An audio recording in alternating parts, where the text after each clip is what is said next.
Welcome to this new episode of the Studio Data. We're at the Jaarbeurs in Utrecht for the Big Data Expo. And I have two guests today that are going to talk with us about forecasting, but also to how to set up a data science project.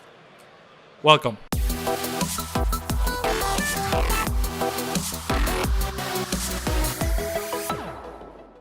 Welcome. Today we have Jeroen Franse from Sogeti working at KLM.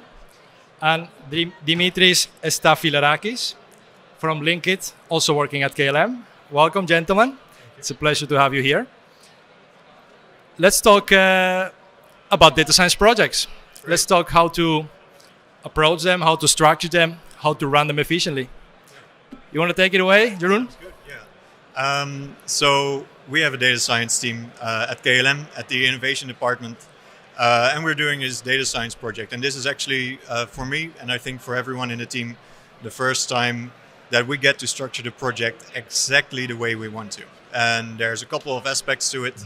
I think the one that I appreciate the most is what's called data-driven decision making. Of course, data-driven is a term that we're hearing a lot. It's a buzzword.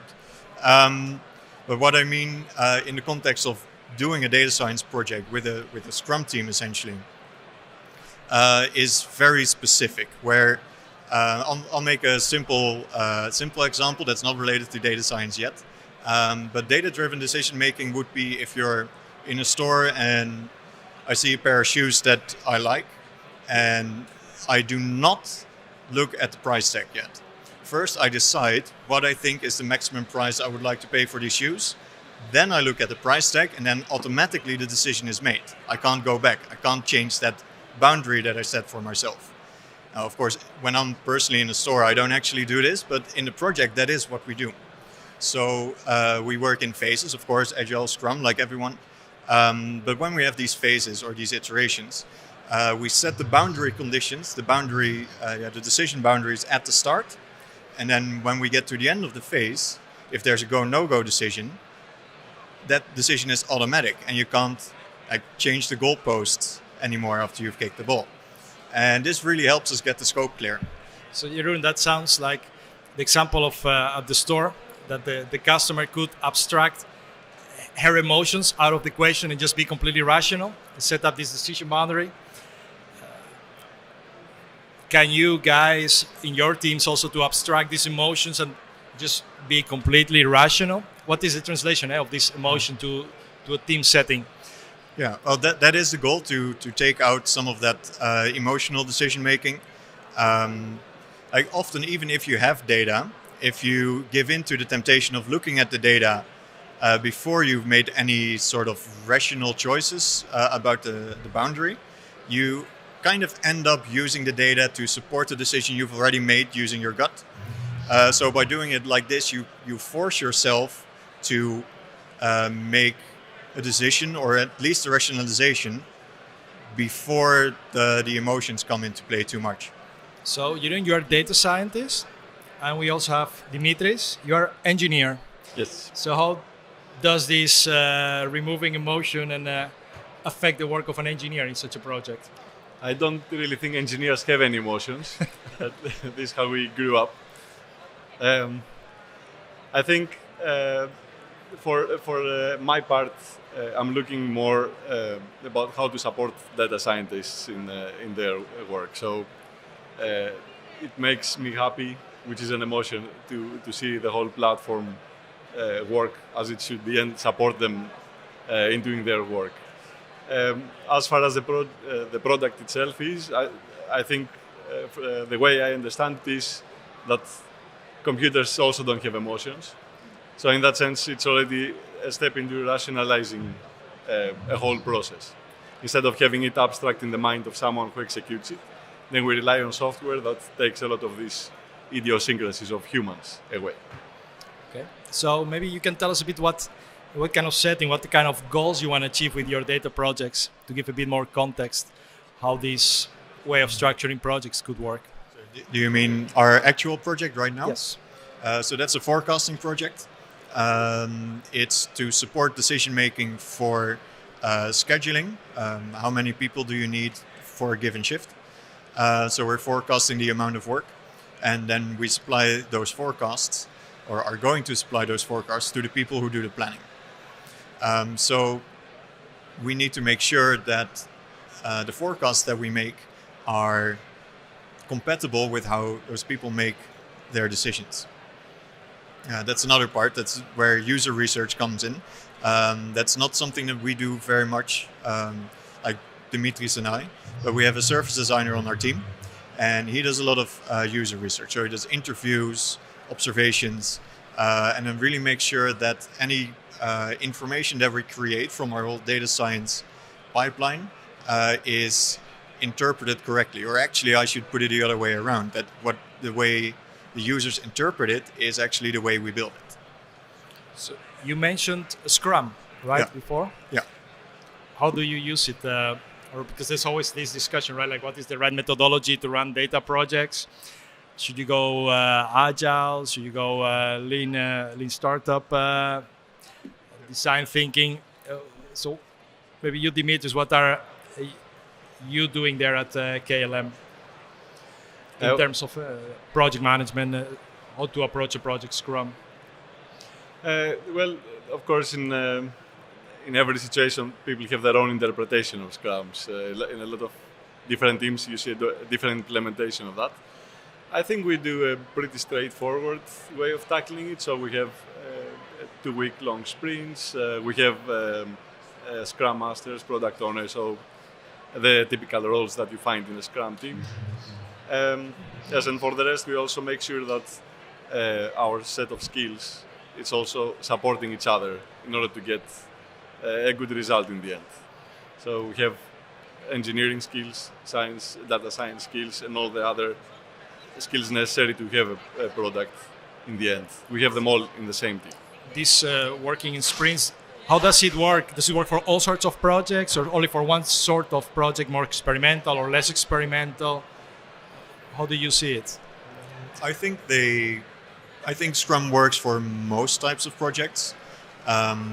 And I think it's worth taking the effort to make it work for your project as well, because it helps organizing your workflow, and it helps working on the same thing as a team. For data science, if you're in a phase, because we've also had that phase where there's more experimentation going on, really on the data science side, Scrum isn't. Scrum could even be a little bit too restrictive in the user stories, and that you set for 2 weeks. So you might even need to be more agile than Scrum. But I don't think you'll ever be less agile than Scrum. Also for tasks like, usually it comes a business request. We have a challenge, can you help me? And then you need to do a bit of research, like, is there data? How good is the data? Is there value in the data? And how do you approach these situations that the duration of the action is uncertain? How do you fit it in your Scrum? Yeah. So the Scrum part is pretty easy. You just do a sprint every 2 weeks.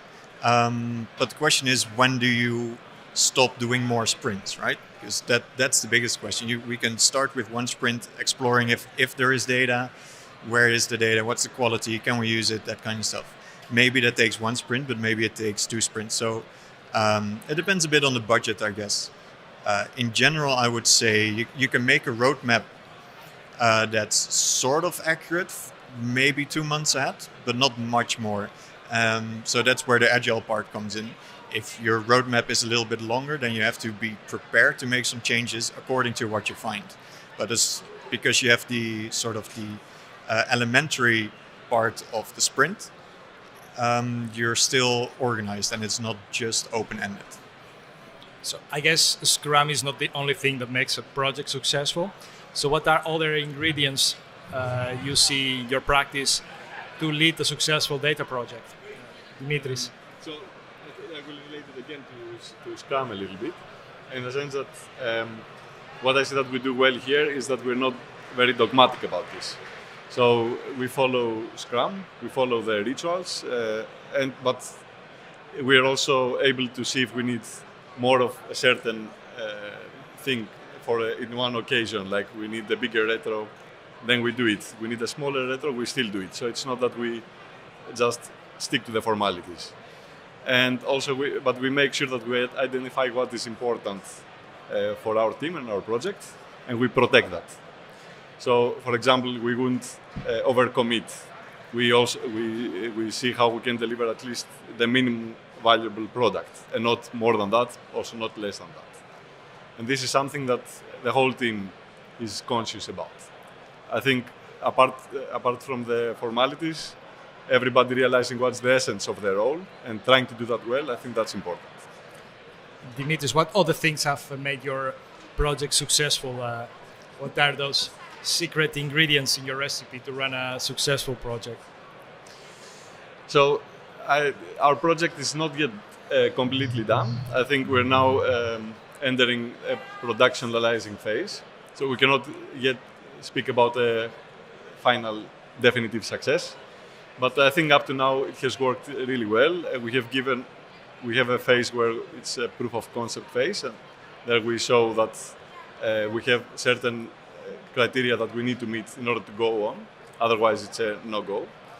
And we did a very good demo for that. That was my first day, I think, with the team when they presented a killer demo about the proof of concept. So I think customers was happy, team was happy, I was happy with seeing such a nice presentation. So I think in that sense, up to now we are quite on the successful path. So you say you started with a proof of concept, like most data projects, and now you're at the stage where you're close to production. So there's always a big gap, right? To go from proof of concept into a product you can deliver. How did you bridge that gap, that chasm between the experimental part into this has value, let's productionize it? Yeah, we're still bridging the gap at the moment. I think we're making very good progress, but I think Dimitris is actually better at answering this question. So of course, a lot of the trouble comes from having the proof of concept running successfully on someone's laptop, and then how do you transfer this to an organization, which a bigger corporate organization has certain requirements, and that's the challenge. What we try to do is to be very transparent about the next steps, because our project eventually will be transferred to another team. We are part of the digital studio of KLM, which is an innovation center. And eventually the product, when it is at the end of the MVP phase, it will be carried over to another team outside of our digital studio for further development maintenance. So we already want to make sure that this transfer is as smooth as possible. So we want to make transparent to the stakeholders what are the different options about inheriting afterwards the product in terms of support, operational support, for example. What are the necessary skills you need? And then we decide already for a long time before we actually do the handover how we're going to transfer these skills, how we're going to create a team if it's not there, how we're going to train this team. So this is something that we actively take up now. We're looking at least a year ahead for this. Timeline of 1 year from you have a solid experiment that you want to deliver to production takes around 1 year. It takes a year to prepare the rest of the organization to take over the product. Because people always think, well, once it's just technique, right? Like I just need to arrange a platform and I just need to arrange some CI/CD. But there's way more to that. People need to know how to use it, trainings, awareness, change processes. So that's the human factor, right? I think it's always the human factor. Yes. Computers may be stupid, but they just do exactly what you tell them. So all the troubles, at least in my experience in the IT sector, are basically due to humans. So we have made a proposition, and we have walked around here at the Big Data Expo, asking people, what do you think about this proposition? I think it's quite relevant. Shall we have a look at it, and then we can discuss it? Ik zal in eerste instantie de data gebruiken om zelf de beslissing te nemen. Maar als ik zie dat het repeteert, oftewel dat het eigenlijk programmeerbaar wordt, dan zal ik het wel overlaten daarna aan het systeem. In principe wil ik altijd zelf de vinger erop leggen. Tenzij ik precies weet hoe het automatisch ingeregeld is. Dus ik wil tot in detailniveau weten of we het zelf geprogrammeerd moeten hebben. Het script hebben geschreven moeten hebben. Wat dan de uitkomst zal geven. In dat geval, dan weet ik wat het script doet. En dan zou ik zeggen, oké, op dit moment kan ik het volledig vertrouwen. Maar een script van een ander, of van een partij dat het geschreven heeft, vind ik heel lastig. Dan zou ik zelf onderzoek doen of zelf naar de visualisatie kijken van, klopt het wel? So the proposition was something along the lines of, I prefer to make decisions based on visualizations, do decisions myself, instead of letting an automatic system decide for me. Dimitris, you want to take it away? I think the way I understand, I think I agree with the points that they were covered there. The way they were mentioned is that you really need to understand what you're trying to automate and then automate it. And once you have that, then it's easier to have trust in the system. So not just have a system and just give it to the users and say trust this. I think that's what we're also trying to achieve with the service designer. But okay, as I said, I'm more of an engineer side. Maybe it's a data science question. Dimitris, do you mean that the data team needs to understand what the user does, or the user needs to understand how the system is built? I think, Jeroen? A little bit of both, but actually mostly the data scientists need to understand how the people work. I mean, otherwise, I don't think you can convince people to exactly interpret the system the way you've thought of it, or the way you've designed it. So it has to be both directions in that sense. So this is important, right? The skills that the data scientists and also the engineers need to develop to have interest in the problem you're solving, not just in the tool you use to solve it. As an engineer, I can say that this does not only apply to data products. So it has happened a lot of times that I'm building an engineering solution which is used by someone else. I always need to understand the way they're going to use it, because I may have a certain use case in my head, but it doesn't necessarily mean that someone else will use it like that. And they always find ways to surprise us with their creativity, let's say. Jeroen, then we talk a lot about the project itself, how to run the project. How does the team look like? What kind of expertises and professionals do you have to go from proof of concept into a production solution? Exactly, yeah. So we have a team of 8 people at the moment. We have a service designer, as I already mentioned, product owner, scrum master, 2 data engineers, and 3 data scientists. I think this is a really nice makeup for the team. It covers all the bases. I also think it's important to really get people to be able to do the things that they're best at and enjoy the most. So we have our 5 technical people. They have different expertise, so they're complementary to each other, but they still understand what each of them is doing. But we've been careful in our selection process so that everyone complements each other, but also kind of naturally we pick up the things that we enjoy most and therefore usually are also best at, and the other things are picked up by the other people. So in a previous talk today, we discussed the concept of tech push and business pull, right? So technology-minded people see possibilities, what you can achieve with technology, develop a prototype, and then present it to the business. The other hand is business request a solution for a current problem. Since you are working in an innovation center, how do you balance that mix of look at what we can do for you, which is very disruptive, versus what do you need, and maybe it's not so disruptive? I think that's actually the most difficult thing about this entire innovation department. I think there are a couple methods that we use to bridge that gap. One of them is the user research that I already mentioned. So even if there's a business request from a stakeholder, that doesn't necessarily mean that the users have made the request. Or of course, if there's a push from the technology side, which sometimes makes sense because not everyone knows what is possible with the new technologies. It's really about the users. In the end, if the users don't like it, it's not going to be used, regardless of how useful it actually is.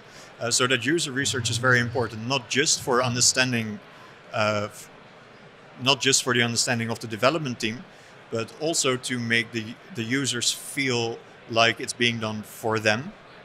And not just making them feel like it's for them, it's just to actually make it for them. I think that's one of the most important things. And then there's also the data-driven decision making that I just mentioned. And that really helps to bring the stakeholders and the developers together. The developers who know what is possible and the stakeholders who know what they want. And with the data-driven decision making, you get everyone closer together so that everyone understands better what each side wants of each other and what decisions will have to be made at which points. So you force everyone together. To also come to an agreement, what the goal is. So Dimitris, from a technology perspective, this discussion, technology, push, business pull, how do you see it? It's always a bit difficult to discuss this on the infrastructure part because a lot of times you see that this is viewed as a necessary evil. So basically we want the end product, but all the other things that come infrastructure-wise, these are things that we basically as business don't want to deal with. We have to pay for it. The less we pay, the better. So this is the viewpoint. And then, of course, there are the from us as technical people, we see a lot of possibilities because this is a booming field now. So it's always difficult to persuade that we have to invest in new ways of handling infrastructure, for example. So I think one very good, one enabling factor is that we can do rapid prototyping. We can try things out quickly without a lot of investment in time and money. We see then what fits, what works the best, and then move from there. So for me, it's very important to be able to show what is the powerful, what's the value of each thing, and then of course to reach the right audience for that. So this way we have a bit of a balance. We find what works, what not, from both sides. We come to an agreement. Thank you. We've almost come to the end of this interview. Thank you very much for being here. Do you have some parting thoughts for our viewers, maybe related to project management or data-driven decision-making? Yeah, the data-driven decision-making. I really recommend everyone to look into it. There's some very good articles on the internet about it, but you can try doing it in your personal life to get a little bit of a feel for it. It's not actually that difficult when you get down to it. And for the project, it really worked wonders for us. So that's I think what I would like to leave with you. Thank you. And for me, I think what I find important is to seek happiness. I mean, we're all in this together. There's a lot of challenges, and it can be very stressful. But I think success comes by having everybody happy in the end. Dimitris, Jeroen, thank you for being here. I was your host, Julio, and this was Studio Data at the Big Data Expo. Thank you very much.